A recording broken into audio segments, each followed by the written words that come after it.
According to a Halifax community group, there's more than 3,700 homes across the province that are not available to families seeking permanent housing because they're listed as short-term vacation rentals. And this rise in the short-term rental market is further hindering the crazy rental market that we're seeing as a housing crisis here across our province of Nova Scotia. A spokesperson for the group Neighbors Speak Up says that these secondary homes that are being used as short-term rentals could really help the housing market if some of them were made available for long-term rentals as well. And according to the article, some markets on the South Shore especially are really seeing the hurt from the rise of short-term rentals such as Mahone Bay, Chester, and Lunenburg, which honestly, this doesn't surprise me in the least because these areas, especially along the South Shore of Nova Scotia, are so popular during the tourist season, which is booming here from spring until fall most years. In HRM specifically, there's about 2,000 Airbnbs listed right now, and 1,600 of these are entire homes. Now, this has more than doubled since 2019 when a study done at McGill University found there was about 740 Airbnbs actively listed in the HRM at that time. Now, before I get a little deeper into this, if you like this content and you want to see more, please click the like and subscribe to my channel. I post videos every week on YouTube about the Halifax real estate market and buyer and seller tips. Also, if you want to book a call or a meeting with me anytime, you can do so in the Calendly link below in my description at a time when it's convenient for you.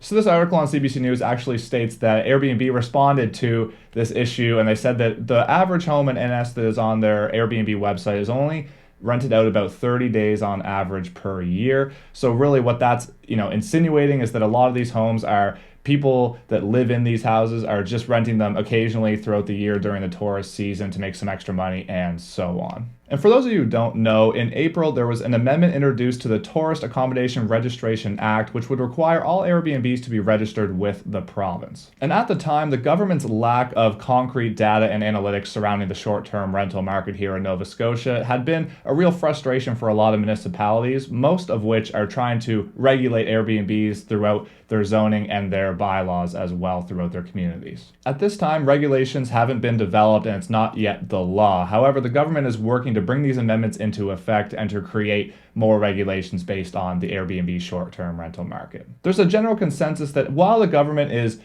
focused on building new inventory, new housing inventory for the province, that they should also be focused on existing inventory as well as a way to curb the housing crisis that we're seeing across the province of Nova Scotia right now. I see the pros and cons of both sides here, and honestly, I think Airbnb and short-term rentals do fill a niche market in our province of Nova Scotia. However, it is obviously a shame that more of these homes aren't being used for long-term rentals when you consider that the vacancy rate in HRM right now is about 1% or a little under that.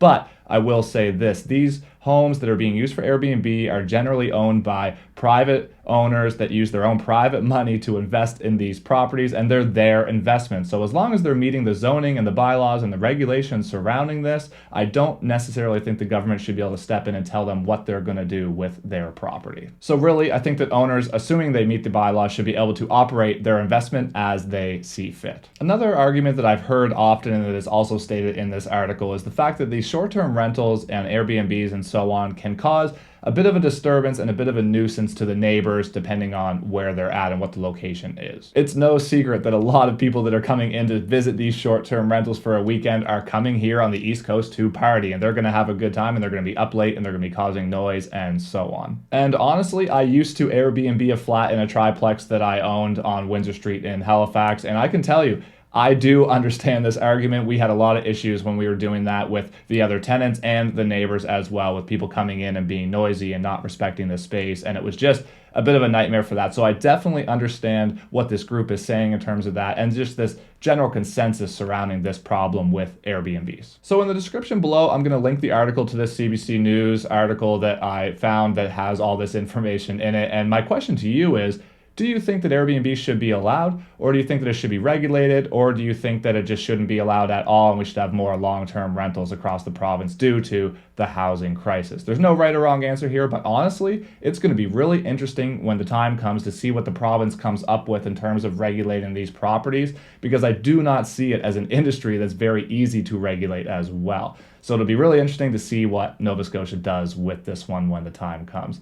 If you're still watching, thank you so much. I really appreciate your support. Don't forget to like and subscribe to my channel so that you don't miss any of my future content. And thanks so much for watching, and until next time, have a great day.